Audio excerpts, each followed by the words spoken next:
这个总统大选嘛来进入到政策攻防的阶段。争取连任的总统蔡英文提出到0岁到6岁国家帮忙来饲的这个政策，嘛来提悬到育儿津贴的补助甲年龄。也毋过韩国瑜的副手张善政炮轰这个蔡英文，根本就是超人的政策咧挹钱。张善政嘛提出到更加明确的育儿的政策，甲这个育儿嘅这个金额咧提悬到6万，若免学费的年龄嘛降到3岁，而且嘛来主张讲，甲要起到屏东高铁的570亿摕来培养人才。未来4年，咱对小朋友的照顾津贴会增加。2岁到6岁国家帮忙饲，这个政策到底是谁提出的？负责替韩国瑜规划国家政策的张善政列出时间表，证明蔡总统是抄袭的。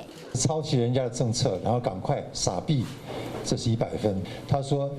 心虚的不是他，其实就是你，怎么不是你？口号话拢同款，但张善政提出更加具体育儿政策，对比蔡总统所提出的，将育儿津贴对2500提悬到5000，以及补助年龄延长到6岁。韩国瑜国政顾问团的国家饲直接将0岁到4岁补助增加到每档6万，另外4岁到6岁嘛有6万的补助，3岁到4岁免学费，估计每档增加570亿。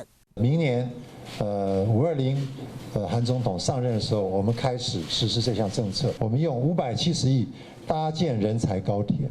育儿政策加倍，无论是哪里两党候选人，也是第三势力的瓜问题，或者郭台铭，拢认同。但是这捧出来牛肉，敢会是看会到，却食袂到咧？嘛伫选民的心中产生疑问。